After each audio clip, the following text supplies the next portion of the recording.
Welcome to Real Estate Radio Live, an informative and engaging podcast discussing everything you need to know about the world of real estate. Your host, Joe Cucchiara, provides you with insight and guidance on how to buy, sell, finance, and invest in real estate.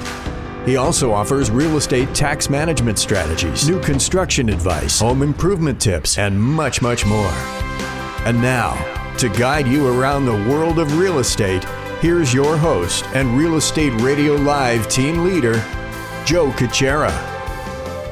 Welcome in, Joe Cucchiara with Real Estate Radio Live. Thank you for all those that are continuing to follow the show. Appreciate that very much. And in a really kind of an interesting, crazy time with COVID-19, as we sit here, and Jack Russo is my guest. He'll jump in a second. But you know, here we are in October, one quarter left in 2020, and what a year 2020 has been.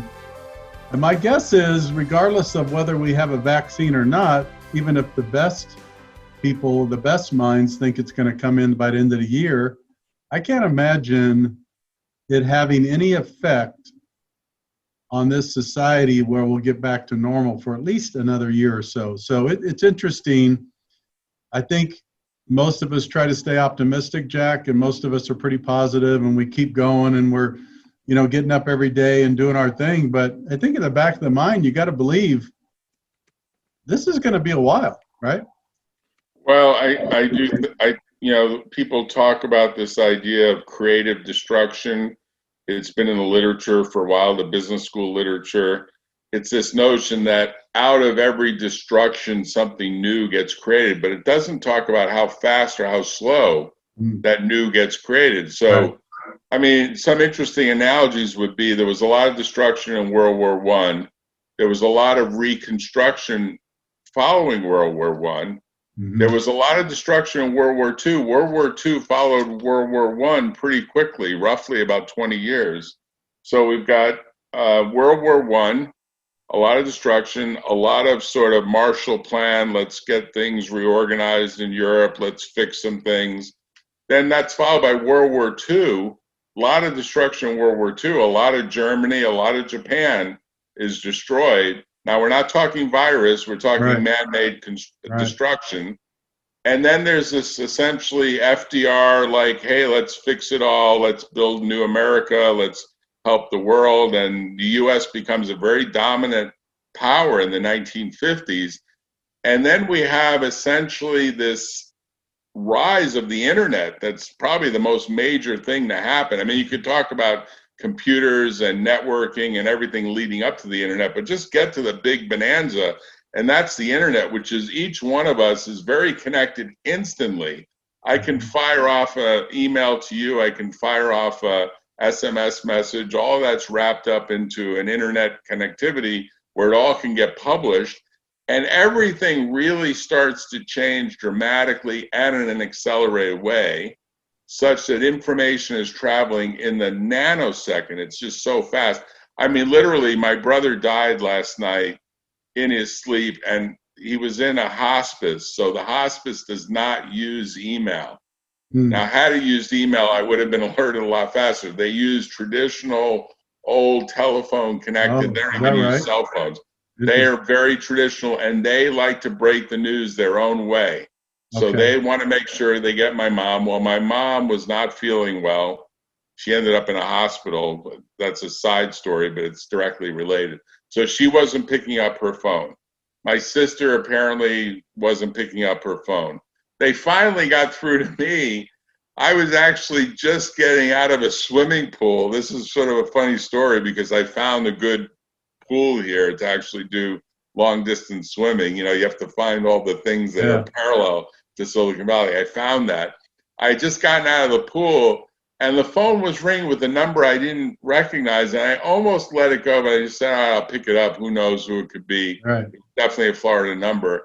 And it was the way they do it. You know, I've tried to get through to your mom. I tried to get through to your sister. I'm so glad you picked up the phone. I've got this number. I guess my number's like at the bottom of the list, even though I'm the guy that spent more time there than anyone else, more time at the hospice. In fact, I made a charitable gift to them. I figured out how to make that hospice use video. I've done all sorts of great things for them.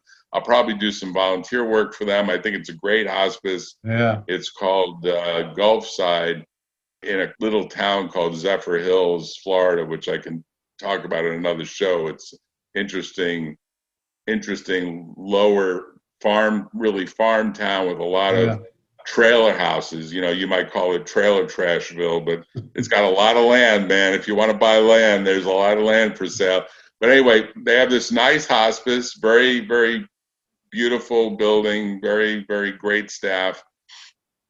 And the point I want to make is they're very traditional. So they got to get you on the phone. They break the news to you.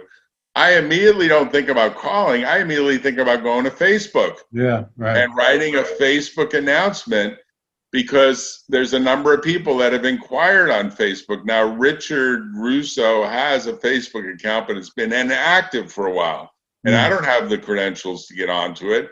So I just go onto my account and I link his name to my account. Okay. So that blasts a Facebook out, and all of his friends in New York, all of his friends in Florida, all of his friends throughout the United States, more or less instantly know, okay, Richard has finally passed. They knew he was in hospice because he had done a few updates on Facebook through Facebook portal, which does allow you to do these updates with video, although they haven't quite gotten to recorded video yet, which is a real failing. I'm sure they'll get there at some point. These are relatively inexpensive devices. So now what do you do about a funeral in a time like COVID? And I want to tie this to Silicon Valley, because Silicon Valley operates on the basis that no one's ever going to die. I mean, it's an amazing place. If you talk to people, there are clients I have in their 90s that are starting businesses like they're going to live to 110. And they're in their 90s. No, I swear, Joe, and this may be you. You're a serial entrepreneur. This may turn out to be you as well. I have clients in their 90s who say, what, me? I'm never going to die. Are you kidding me? They're going to have to pull me away from the negotiating table. I think Donald Trump is a little bit like that. Yeah. I don't know whether his kids are really like that. I think he's kind of, he lives for the game. And I think a lot of people in Silicon Valley too. So everything operates so fast, there's no real time out. And one thing that the COVID-19 virus has done is I think it forces people to sort of assess, do they want to operate at higher and higher clock speeds every single day of the year without a break? Because it's definitely a high stress environment compared to just about anywhere else. Well, it is. Yeah, and that's our topic today. And it's a great kind of introduction into this, is the stress of Silicon Valley, and is this the reason why people are leaving and kind of readjusting their life too? And I actually can't wait till statistics come out. I don't know, maybe a year from now, and I'm gonna try to kind of package this up in a right way that people could understand it. But it is my belief, and it is just a belief, I don't have any data behind it, but I do believe that a year from now, or whenever it is, when the data is back in and we find out how many people lost their jobs permanently, went out of business, committed suicide, divorces, I could go on and on because of the COVID. I think the deaths and maybe I don't know if you want to call it money, revenue's not a good word. I guess what I'm trying to say is I'm wondering if the effects of COVID will end up killing and destroying more than the disease itself. Does that make sense? Oh yeah, no, there's no question about it. I mean, there's no question. Let's say when the full tally is done worldwide, I actually think we have more like 10 billion people worldwide. I think we've undercounted in so many different ways. So let's use a number like 10 billion. Yeah. And let's actually say the way the COVID plays out is we lose 100 million people against 10 billion. I'm using really big numbers here. People are going to quibble about them, but I'm just using ballpark. 10 billion people, 1 billion people as a result of the 100 million people, at least 1 billion people will have some disruption, some displacement. That's 10% of the world. Right. But that 10% of the world has a bit of a domino effect on the other 90%. That's the point you're making. Right. Now, in Silicon Valley, we are relatively insulated. I mean, we're insulated to the point where I think I showed you this, but I'll put it on again. To get to Florida, I wore this gas mask. You may remember. I did a show with you. Didn't I do a show with you where I had the mask on? Am I not remembering this right? But this gas mask, I used it on the flight. And Silicon Valley has these precautions and these safety nets where people have like all the equipment. There's no lack of gloves. There's no lack of masks. There's no lack of anything. It's all there. So we're very, very, very, we should be very grateful that we are living in that upper crust of there's really no lack. Your groceries can get delivered to you. I mean, there's no lack of anything. Everything sort of, is very, very service oriented, and people pay for service and they get it. Right. Now, there's a lot of the world that doesn't have that. A lot of the world that doesn't have that. And so Silicon Valley has many people that are like, yeah, we have this virus, but life goes on in the big city. I get on my computer the same way. I talk by Zoom. Yeah, it's a little different than doing stuff in person, but fundamentally things get done. Oral arguments get made in the U.S. Supreme Court. Arguments get made in all the courts throughout the country. The courts are sort of open. They haven't really fully reopened, but conceptually work is getting done. Deals are getting signed. But there's like 10% of the world where, man, it's World War I and World War II are going on right now. Yeah. I mean, those were like tiny relative to this because it is causing a big domino effect in the supply chain that fundamentally will likely end up shortening the lives of at least 10 or maybe even 30% of the world. Now, I'm not going to say that Richie died because of COVID-19, but I am going to say that he was a primo example of someone that had comorbidity such that if he had gotten COVID-19, whether in that hospice or outside that hospice, because he was in a hospital for a while, and hospitals are very, very trying to be very careful because, they don't know who's going to walk in. It could be a janitor, it could be anyone else with the virus and pass it around. And, when you look at the likelihood of a second wave, I have friends, and I've done some podcasts on this through Dr. Len Hayflick, who think when this second round of flu hits us, the normal flu that we normally lose 30,000 people a year, and we don't think anything of it, he thinks there's going to be a multiplicative effect and that we will not be done with the curve increasing the number of deaths until maybe late next year, even with the vaccine. So your point about the vaccine, you have to bring into the picture, we're going to have a viral season that's a normal viral season that a lot of people don't realize. You go get a flu shot, out here in Florida, they pay you $10 to get the flu shot. You go into a grocery store, they pay you. And what they're doing is they're billing the federal government like $60. 10 goes to you, 50 goes to them. I mean, they're buying some product, obviously, along the way and doing some services. But conceptually, they want people to take a flu shot. They're going to want people to take this other vaccine whenever it finally comes in. But it's not going to be in great supply, and it's going to go mostly to the nurses and the first responders. It's got to go to the first responders. It's just got to be that way, right? Yeah. I'm not even sure, by the way, I'm not even sure the politicians should get it. Let me go on air making this statement. I do not necessarily believe the politicians come first, and that includes Donald Trump and Mike Pence. I think they wait their turn behind all of the first responders.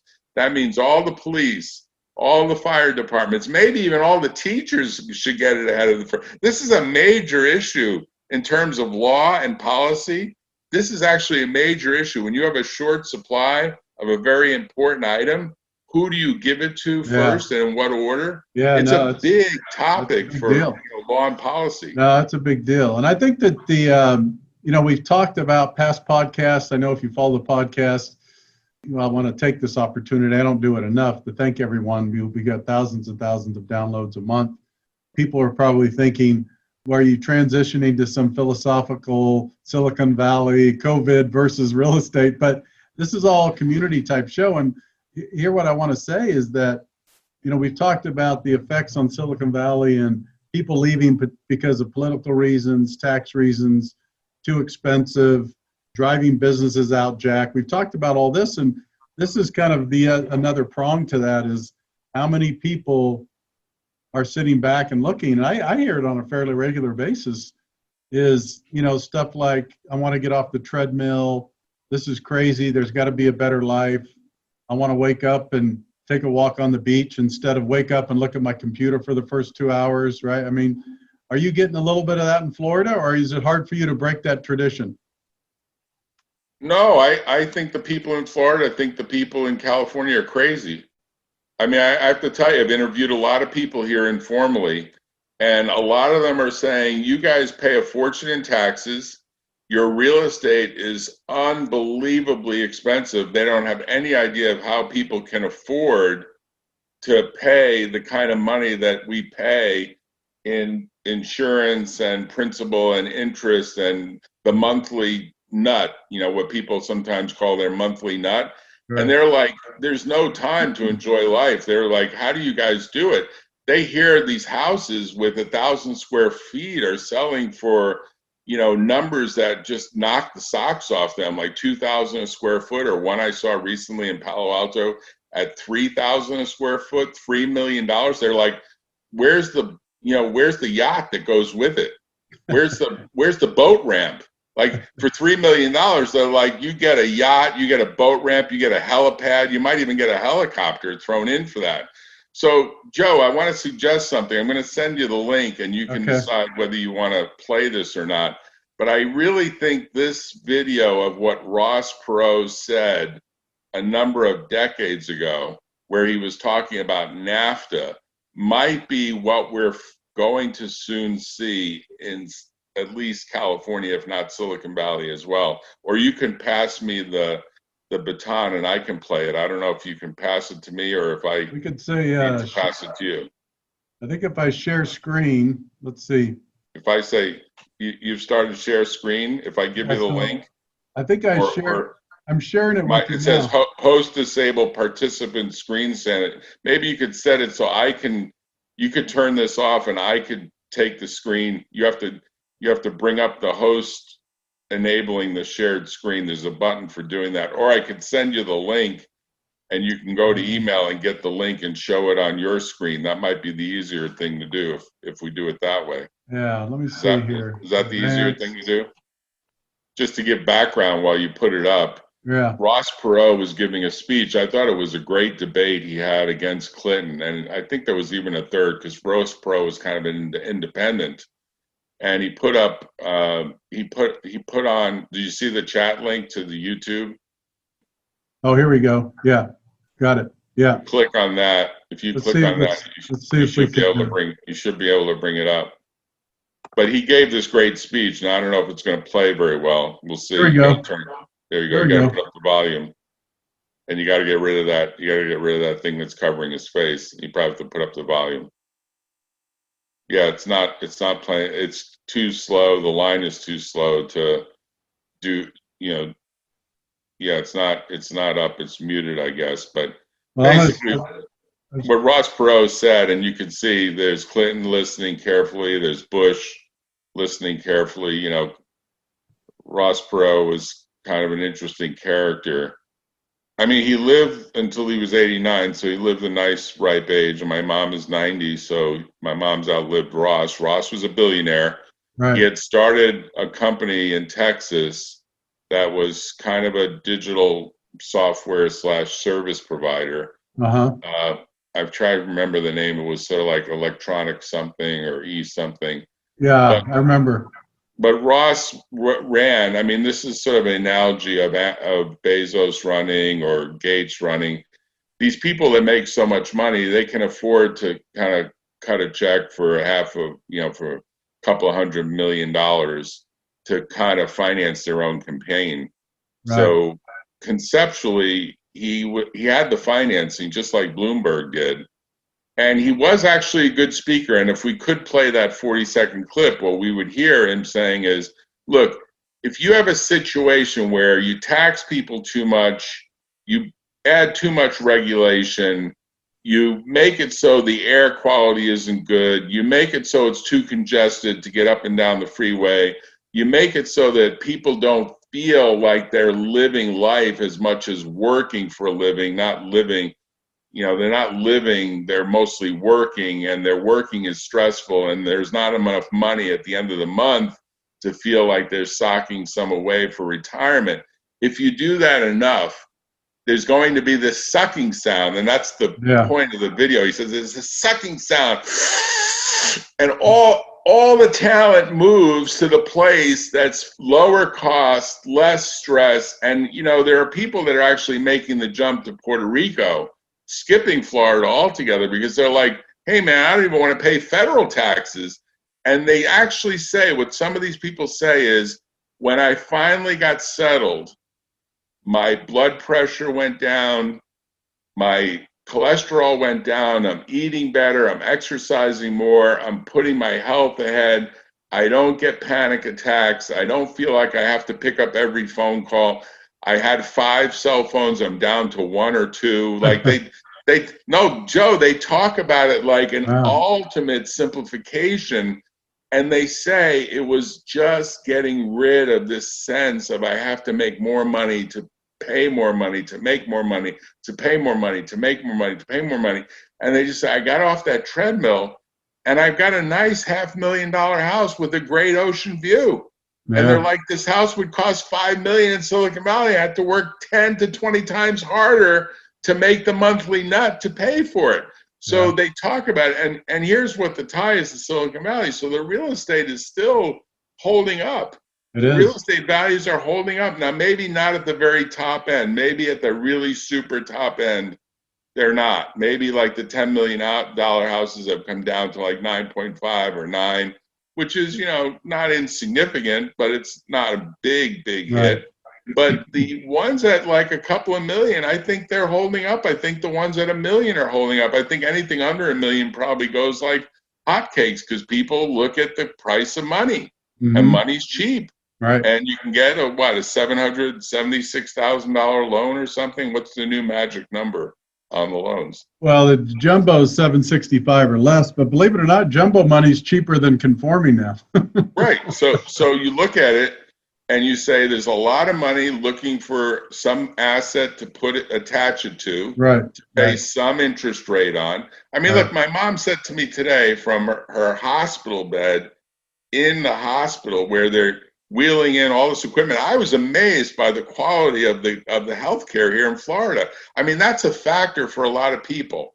They don't want to move somewhere where the healthcare, and you know, Stanford's got the greatest healthcare. But I have to tell you, this hospital ranked pretty high, and I've been in and out of Stanford, and I've taught classes at Stanford Medical School, and I think Stanford is top notch.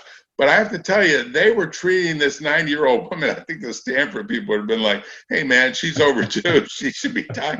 They were like, we're going to keep you alive. We're going to keep you happy. They were like, they gave her a menu for dinner. I was floored. I mean, I was totally floored. The quality was very high. But here's the point I want to make.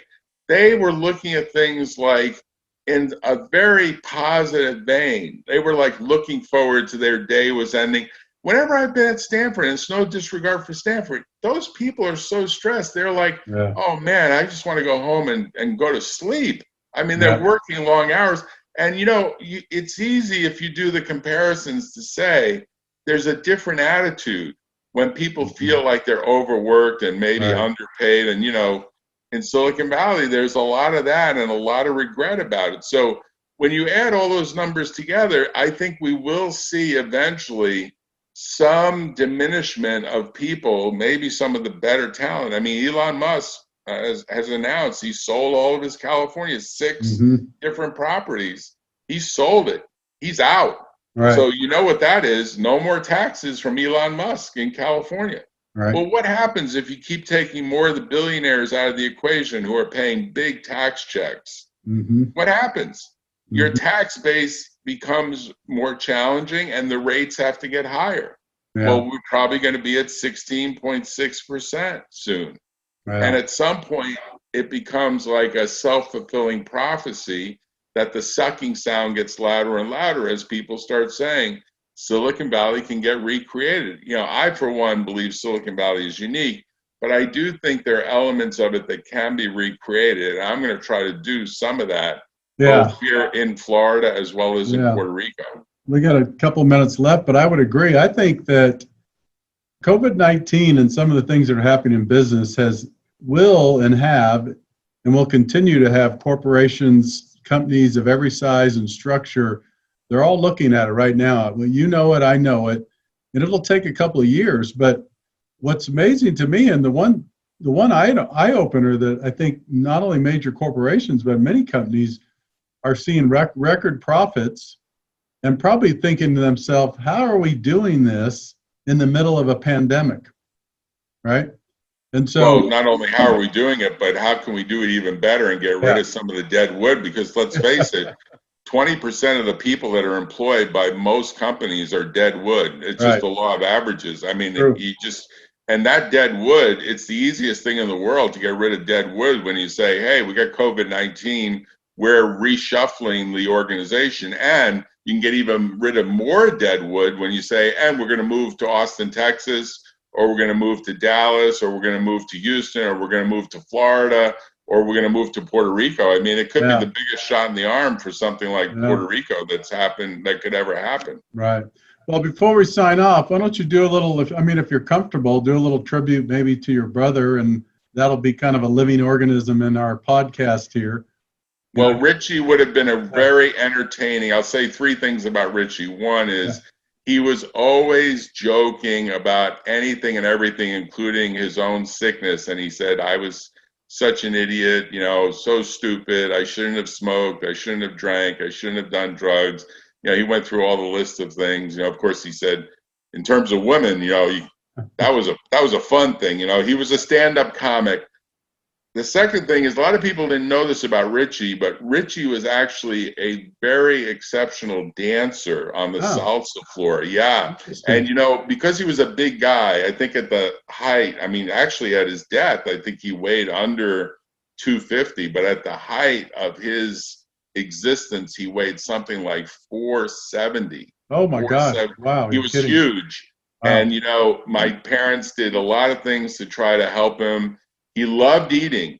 He loved partying. He loved drinking. He loved doing a million different things that he didn't love exercising. Exercise for him was getting on a motorcycle and riding the motorcycle and feeling the motorcycle kind of go through him. That's kind of a joke, but it's true. The motorcycle vibration oddly is sort of a form of exercise. I don't think it's good exercise, but, he loved riding motorcycles. He loved going to parties. He was a big party boy. He was like, he loved Barry White. If we could play anything right now, we'd play some Barry White song, and he'd be totally into that. So, he was a joker. He was a sort of a party boy. And then the last thing is, I would give him some tribute to, he did actually sort of, I want to say this the right way, because I think my mom took more care of him than he took care of my mom. But they really did bond. He was the baby. He was the Italian thing that we started. I think you may have cut this out because we were talking off the record. But in the Italian family, the last male is treated like a god, and my dad was diminishing over time.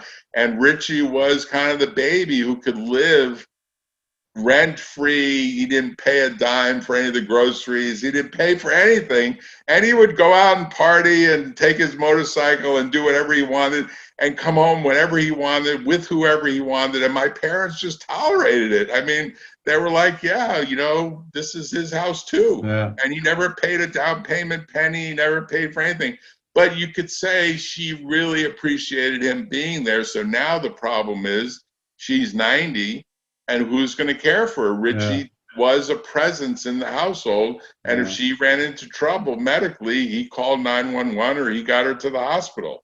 And that was the motivation for me to come out here. When he was gone, there was really no one left to take care of her. So I came out first, and Leah since followed me. So, we actually kind of are treating seriously this idea of, can we recreate three things? And I'll end with this, three things here in Florida.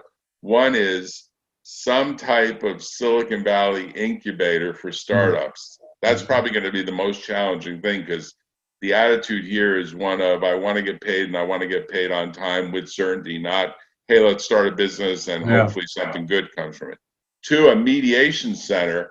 This will be a lot easier because there's a lot of elder abuse here, and there's a lot of need for a good mediation center for helping families who are fighting with each other over who's going to get the last, the dime in the family wealth. And there's a lot of older people getting older that need some help in what might be called an elder abuse center or a mediation elder center or an elder media. I got to get the wording right, but conceptually, you get what I'm saying. Right. A mediation center to help fighting parents, because, you know, the observation is, you know, when you're married and if a divorce happens with kids, you go through a lot of fighting that mediators solve over child custody. It's a big issue. Mm-hmm. There's a similar thing happening with seniors. It's called senior custody. Mm. But the problem is when it's child custody, the kids just got to shut up and listen to whatever the court says. Right. And that's it until they get to be teenagers. With seniors, they have a voice in this. Hey, I don't want to do that. I'm still in control here. I still have a checkbook. You know, it's a different game than dealing with kids, but it's very analogous. Yeah. And then the third thing is to have a additional office where we have an East Coast presence for a computer law group, where we can get more talent from the East Coast, hopefully at lower costs, to support the talent on the West Coast and vice versa. So it's kind of an interesting way to have another office. And if for my money, I'd like to have an office in Puerto Rico, and I'd like to eventually have an office in Hawaii and just say, hey, man, we're 7x24 around the globe, small, nimble, flexible, able to get things done. And boom, we're covered almost in every time zone. Well, yeah, and I tell you, you could probably vacate your property in Palo Alto and rent it out, and that rent would probably pay for all that. Well, I hope you're right, but I have to say I'm a little worried that Palo Alto is sort of going to suffer because the retail there has just about been destroyed. I mean, when Pete's Coffee closed, I think my wife cried for like 3 days. She loved that downtown Pete's Coffee shop. She was so unbelievably depressed. Starbucks stayed open, but Pete's closed. I mean, it was amazing. We were all shocked, but apparently the rent was too high for Pete's to pay. Well, I mean, Pete's is still in business, but they're not in business in Palo Alto anymore. Well, we'll do another update next week, but we'll close it with last I heard, San Francisco, New York, the rents are down 35% in the last 90 to 120 days. Crazy. I think if you're a commercial landlord, you have to be on your knees, begging tenants to please stay, and we'll do whatever it takes to make you happy. And the reason I say that is if you have an elevator-based building, and thank the Lord that we don't, our building, people still climb stairs. There is going to be big issues about how you queue people up and down those elevators. I just got off the elevator on the 10th floor of a hospital. Literally, the signs were no more than 2 people in an elevator, and they had 3 elevators that were all actively running. Because when you only put 2 people in an elevator, you change the whole queuing cycle, because then people have to wait. And, you know, a lot of people get frustrated about waiting these days. Yeah. So they literally had a sign up. I don't think I have a copy of it, but if I did, I'd show it to you, that says no more than 2 people are to get into an elevator at once, like literally. And this was the size of the elevator. So here's the sign. This is the sign about the 2 people. That's the size of the elevator. There's a 5x5 elevator. It was pretty big, but it was also, this sign was up.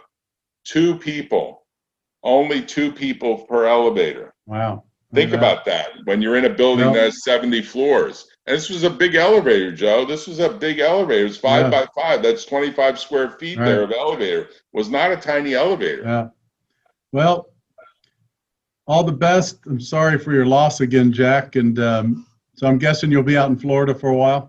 Yeah, but, you know, I'm very available, and I'm definitely coming back to California on at least a monthly basis. I'll probably be there at the end of the month, and we should grab lunch outside somewhere if they're still serving. I'll definitely send you an invite and make sure we use the time well. All right. Yeah, good seeing you. We have to have at least a monthly board meeting to talk about what's going on in the business, right? We do. I'll tell you, I'm looking at all this title stuff on the East Coast, and it's totally broken out here. Well. It's totally broken, in my opinion. We'll talk about that. All right. Take care. Thanks, Joe. Appreciate it. Thanks for having me. Yeah, you're welcome. Joe Cucchiara with Jack Russo signing off. Again, this is Joe Cucchiara Real Estate Radio Live. For more information, you can always go to RERadiolive.com. Thanks again for joining us today. You've been listening to Real Estate Radio Live. For more information on today's program, visit RERadiolive.com.